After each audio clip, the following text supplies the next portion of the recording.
So we're going to jump right into it, and going with the theme of from idea to success. Why don't we start, kind of go down the line? I'd love to hear, Dana, from you. What was the moment or event that sparked the idea for your business? And how did you know it was the right time to take that leap? Well, for me, I heard the words, "You have breast cancer." So I always tell my clients and others that are going into business, it was my journey that led me to my purpose. And my surgeon actually told me, God has a plan for your life, when he told me I had breast cancer, and I believed him.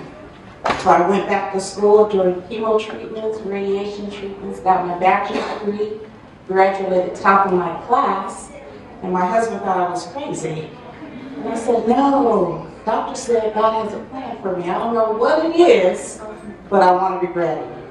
So I knew that when I got my business degree, majored in business with a second degree in marketing, that this is where I needed to be, in this arena with my breast cancer warriors. You see, even though our doctors, they work hard to save our lives, there's gaps in the process. And the process is the emotional healing. What's next? Because while you're looking in the mirror and you have no hair, you have no color, you have no nails, and your family is telling you you're beautiful, you don't feel it. So for me, I wanted to make sure that my clients, pretty starts from within. And it's the first thing that they put on in the morning. It's their bras and their matching panties. And I always tell them, Victoria has a secret, and now so do you.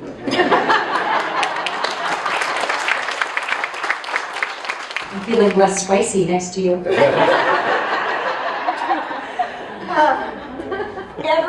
Everything I starts with a little voice in my head that says, I think I could do that. And so I've really learned over the years to nurture that as a precious spark of inspiration and to act immediately to make myself obligated to fulfill on that. Otherwise, it's like an idea that just disappears. And so, yeah, my first business, which is my A19 lighting company, I was just this young punk kid, didn't know anything. I had worked 3 years for my boss, and I thought that was forever. And I thought I had everything figured out. I knew all of the mistakes that he was making, and I could do it better. And so I pretty much told him I was going to either start over, start my own business, and I realized, oh, I think I just quit my job. And I went to the store that night and I bought a book. I'm old enough that it was a handwritten book at a bookstore. How to write a business plan. And in 1 week I wrote my first business plan. I still have that business. It's over 20, it was in the 90s. For me, my journey started in the construction industry. I was an executive for a Fortune 500 company, traveling all over the world, developing strategies for companies like mine, and making them a lot of money. And so at the peak, in 2008, at the peak of the recession, I had an amazing idea: start your own construction company. Of course. And I wrote out a business plan. I sent it out to my friends and mentors around the country. Most of them came back and obviously said, are you crazy? And added a few F-bombs in there. And then I presented the plan to my partner, my wife, and she said, this is an amazing plan. You should go with it. So in 2008, I resigned from my company, and I launched Shell Roofing Solutions along with my partner, my brother. And for me, it was about the right strategy. It was about hustling, and it was about shaking the right hands and making sure that we created the best plans, the best experience ever for our clients, and then finding that niche marketplace. And that's really how it started for me. I find that, I counsel a lot of entrepreneurs, and the big question is, how do you navigate the partnership, co-founders? How did you decide to start it with your brother, and how has that been versus maybe, starting a business with someone else? We each have strengths.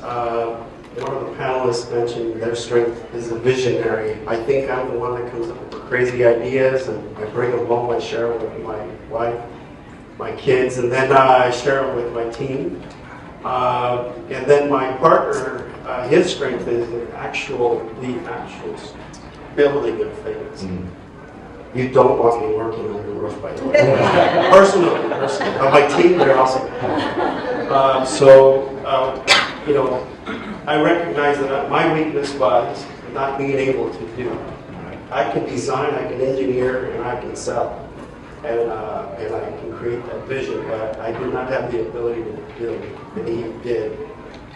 Now, working with family members can have its challenges, right?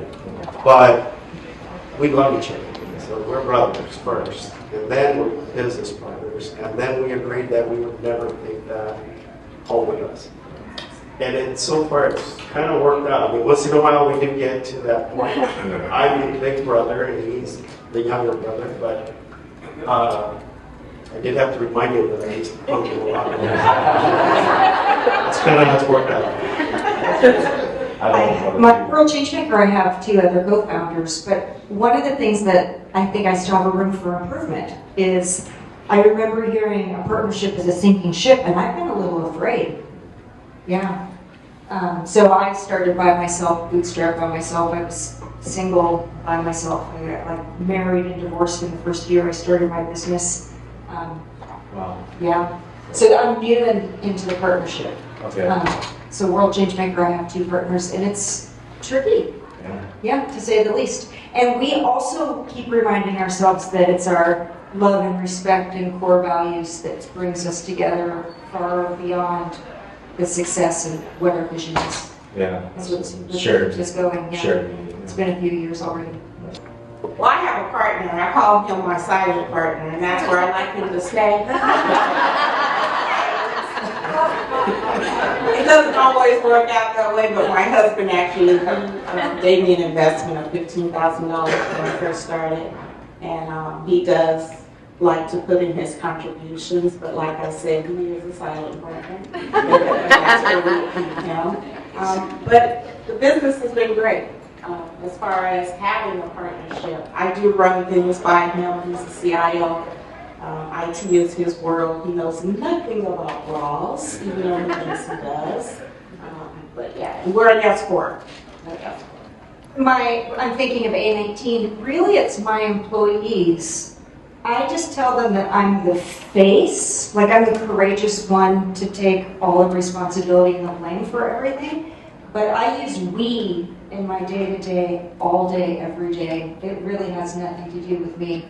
And that also came from that very first book that I found. That I remember, it wasn't that I was starting my business. I remember it said, when you form a corporation, you're forming a separate entity. And so I gave birth to A19. So A19 is A19. I just am the courageous, gullible one that was like, I'll be the sucker and put my face on it. And it's their hands. Yeah. You know, in entrepreneurship, there's a lot of people, you know, when starting a business, you think, okay, we're going to start it and hopefully go like this. But everyone who's been an entrepreneur, everyone who started their own business realizes success is actually like this. You know, it goes up and down all around, and hopefully, you know, and on average, it's an upward trajectory. Which means, you know, there's going to be ups and going to be downs. Maybe you guys can share, and you know, maybe Rudy, you can start too. Or actually, we started Rudy last time, so maybe Dana can start this time. What's one obstacle you faced early on that you had to navigate, and how did you go about that? Well, my biggest obstacle, I opened my business March 3rd, 2020. You know the rest of the story, right? 2 weeks later, COVID hit. But what COVID taught me is to value time. And COVID gave me time. Because during that time, I learned what I didn't know. I researched what I didn't know. I made partnerships with people I probably never would have made partnerships with. And during that time, I had 5 clients in 2020.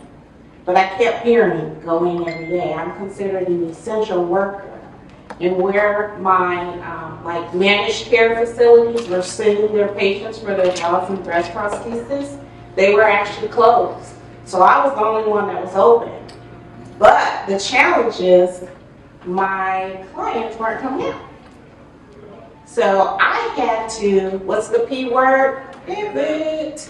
Okay? I had to pivot. So I started to think about what is my skill level. And my skill was I am a certified vasectomy fitter, which means I am certified to fit you in a bra. So instead of going towards my clients, I opened the door to a new clientele. You see, you never put yourself in a box because you never know where you're going to end up. So I started fitting women in traditional bras. I took a weekend, I rented a hotel room, I put it on Facebook, I took appointments, and I made more money in that weekend than I had all year. Okay? And then I started to think again, once again, what else can I do? I am a durable medical equipment facility. So I started selling breast pumps. And I already had a contract with IHP. And breast pumps was paid my rent for the full year of 2020 and 2021. So never put yourself in a box. That was my biggest challenge, but I think I overcame it pretty well. So, to answer your question, the earliest setback obstacle is having people not believe in you, right? Who do you think you are? You're never going to be successful. And I still use what I call the game on mindset today. When it gets really hard, I'm like, yeah, game on. So that's my answer. The biggest setback for me would be, scaling. We reached a point in our very young history at Shell Roofing where we needed to expand to go to the next level, and we did that very quickly because we worked really hard. We hustled, just really, really quick. Some of the most fun times at Shell Roofing were when we borrowed a truck to go do a job. So we didn't have a truck to go do a job. And then we found out the truck needed tires. So we went to a junkyard and bought tires. Now we have a fleet of trucks and all that fun is gone. But anyway, scaling was the challenge. But getting the right consultation from the team and having the right CFO as CPA behind us, it positioned us for the next level. And then go to the banks, and then the banks telling you you're not big enough, or you don't have enough history. Mr. Carter said that the banks will lend you money when you have money, right? That's a fact. But that was the biggest challenge in our community. How did you guys go about deciding that? I would love to hear what does it mean to scale for each of you, and how do you approach that? So for us, scaling would have been to grow sideways and add product levels to our company, and so that we reached out to the air conditioning industry, the plumbing industry, added that part of that leg of our business. We reached out to companies that already do the re-roofing or renovation of roofing, reconditioning of existing roofs. And we learned all of those things, scaled it up, and here we are. I learned to do what I call fast tracking now. So if I have an idea, I don't have to do it by myself. I pay very little and I hire someone who's done exactly what I've done to teach me or help me. But as far as scaling my business, I learned while working with a coach to go the opposite direction.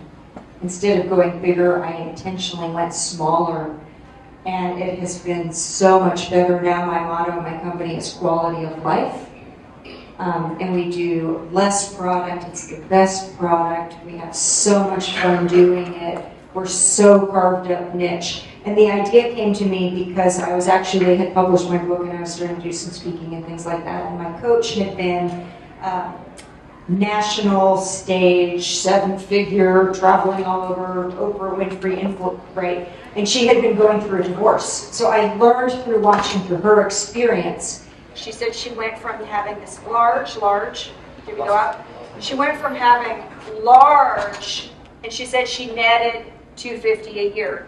She went through a divorce, had one employee, and netted $250 a year. And so learning from her experience that she could net the same, either a large business or a tiny business, then I was like, oh, it's really just a choice. What do you want to do? And so I opted to go small. So I'm an A personality person. And I think I can do everything. I'm HR, I'm a janitor, I'm IT, I'm customer service, I'm everything, okay?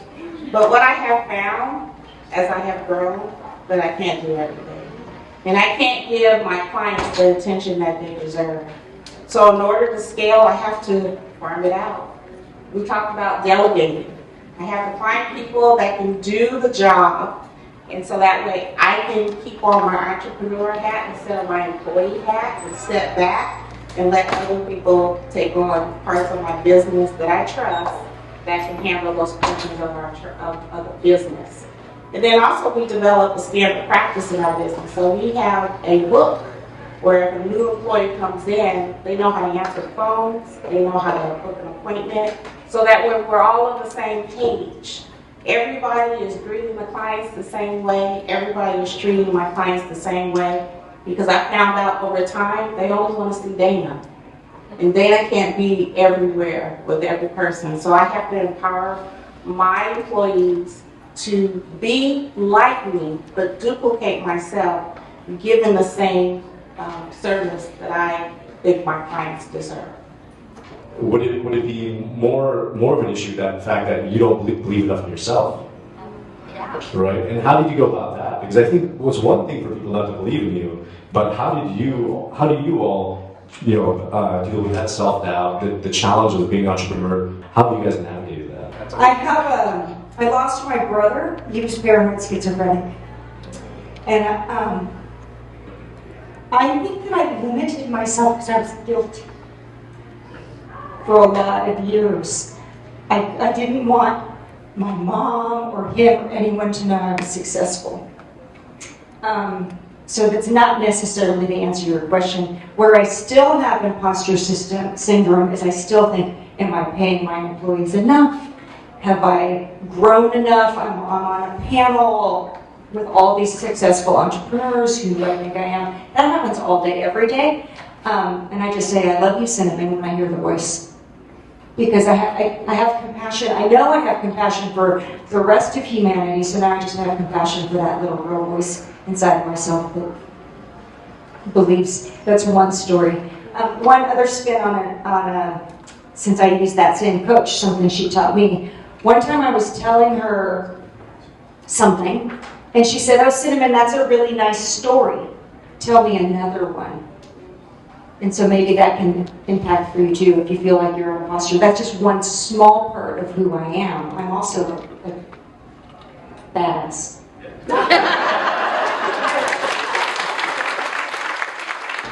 So those who know me and in my circle, my family, the team, they know that I don't lack confidence. I learned that many years ago as a little kid growing up in inner city. I was in boxing, and I used to get picked on because I was a Mexican American in a Japanese Italian neighborhood. And then I became a boxer, and obviously I didn't get picked on too many times after that. That confidence continued, and I just jump right into things when I get that feeling. Us entrepreneurs get that feeling, and we're so impatient about things, and we want to jump all on it. And but I do check on for people. Is this the right thing to do? The mentors that I still have from the very beginning, even mentors that mentor me as I fulfilled my dream to become an executive in a Fortune 500 company.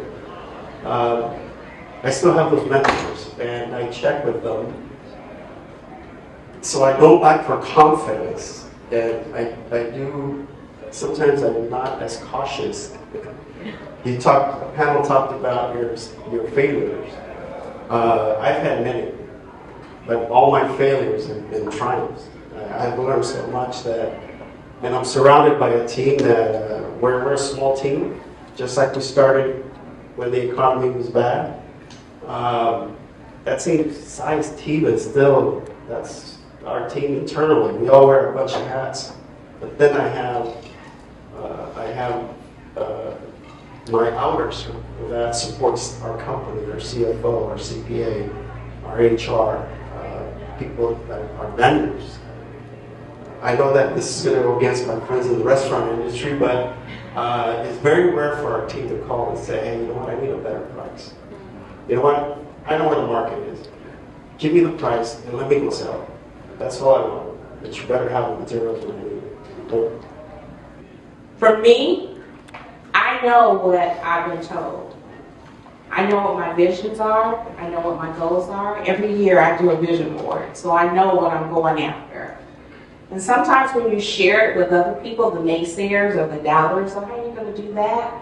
It can kind of deter you from where you're supposed to be. You'll get there, but there'll be a detour. So I keep my dreams and my goals, I keep them to myself. So that way I don't have to hear the chatter. I have a saying, I don't talk about it, I be about it. And then when it comes to reality, and they say, oh, I didn't know you were working on that. Yeah, I've been working on that for a while.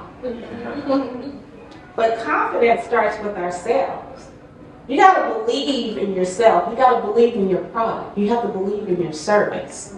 Because if you don't believe, you can't expect your customers to believe. So confidence starts with you. One big question that comes up, I think, for a lot of entrepreneurs and anyone who's on the entrepreneurial journey is, we get excited by ideas, right? I feel like I've got a million ideas, but how do you guys go about deciding on which idea to pursue? Okay, so I am blessed, and I have a guardian angel, and his name is Sean Snyder, and he's with Small Business Development Center.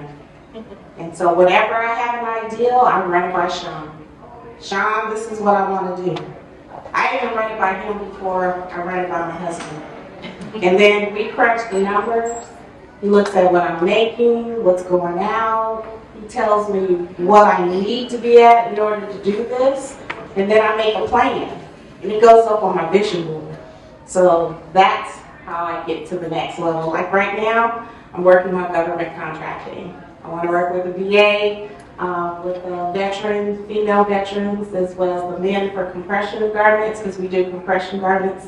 So I'm working on that and looking at getting on GSA website. So you got to put a plan together. Yeah. You can start, but it's kind of like Target. What are you shooting for? Yeah. I know what I'm shooting for. I'm an idea machine, and so I have a process where I just list everything. It's similarly for which idea I'm going to execute versus my to-do list. I call it my list of good intentions. And then I tell myself, okay, what's the top 1, 2, 3? So I can focus just on that, because otherwise it's like shiny object everywhere. And I'm an avid note taker, so when ideas are coming to me in every single meeting, everything, I just keep writing it down. And then I trust a lot of my intuition when there's something that I know is super strong, then I put big giant stars, boxes around it, so that I can focus on that one thing.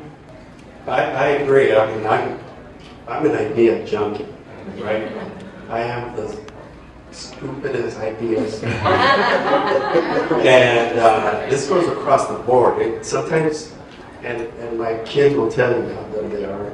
And in business, same thing. I come up with some things that we can add another leg of things to the business. And then reality sets in. Obviously, there's cost factors behind that, investment factors, and then servicing the other part of the business. So, out of the 1,000 ideas that come across this brain, and you guys know what, 4 o'clock, waking up, like, how am I going to pay for this? And then I got this crazy idea in my head, I can't wait to get up. Well, I have that problem. Okay. So, one idea a month that will make it on the notepad, and then expanding on that and see if it would really pencil out. And then I'm lucky enough to have mentors across the country that understand my business. And they're not involved in the construction industry. They just have businesses like all of you. The principles of business, they're the same for every business. It doesn't matter what your business. So I run them through them. They'll tell me put the brakes on that, maybe. They'll tell me why. I come back and act on it. With my team, I have a process because I've learned over the years that sometimes my ideas can just be a lot of work for other people. So, myself included, setting my own hours. So what we also do to decide what we execute on is we analyze it and say, what can we do with the least amount of effort for the biggest, right? The least amount of squeeze for the best juice. Yeah. Yeah, low-hanging fruit. Always going after low-hanging fruit. What can we do that's like not a lot of work for all of us, but we're gonna benefit? What advice as entrepreneurs would you give for a student that are struggling to come up with ideas for their businesses? Do you mind if I tell you just something else that I'd like you to talk to your students about? Because this is an obsession of mine. I want you to ask your students why they want to be an entrepreneur. Because we all know that the statistics of businesses that they fail, 50% year one, 50% year two.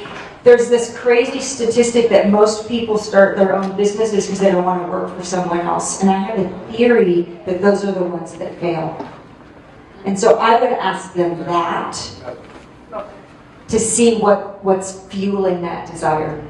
What would you do if money was not an object for free? Because that's where the passion lies. You see, we just came over a pandemic. We just had COVID. So for me, if I was chasing that dollar, I would have closed my business a long time ago. But it was the passion that kept me going in every day. And even though I went in every day and only 5 people needed me in 2020, there was 5 clients that I was able to put a smile on their face. So I would ask them, what would you do if money wasn't an object? And if you could do it, would you do it for free? For me, it's about finding that right fit. So we need young entrepreneurs. We need your students. Go for it. Starting a business is as easy as saying this. Tomorrow, I'm going to start my business and then cross that line and do it. However, you got to prepare, right? So preparation, know what are you going to offer the market? Identify your segment. Put the plan together. You heard all, I'm not going to go verbatim, but put a plan together. Share it. And then execute the plan. If you don't have the passion for what you are going to embark in, find something else. It's okay. But we need the young entrepreneurs to just go ahead and do it. I quit my job at a Fortune 500 company at the top of the recession, the peak of the recession, period. But I knew that I had a strategy that resonated with the construction industry. And by the way, all of you guys have roofs over your houses, your buildings. You need a roof, you need electricity, you need a plumber. You kind of need all those things, right? So I am a need, not a want. That's my industry. And so find that niche and then stick to it. And don't lower your price on anything, by the way. I want to add 2 more questions for you. Not just what do you love and what would you do for free, but how can you be of service, right? What are the strengths that are uniquely yours that you have that will benefit and increase somebody's quality of life through a product or service? Which is what you're saying is, what needs are there? We're so critical of everything. What do you think you can improve upon and how? Yeah. And also, I was going to add to that is, you can also have them create a Venn diagram and say, okay, what are your strengths? What does the world need, and where does that overlap? Oh, right? yeah. And the engineer husband of mine, where does need, capability, and desire intersect? Right, exactly. As well. So, again, thank you guys. Thank you so much for the panelists. I hope you guys got something valuable on this today. I definitely did. And without further ado, I'll turn it back over to Zeb.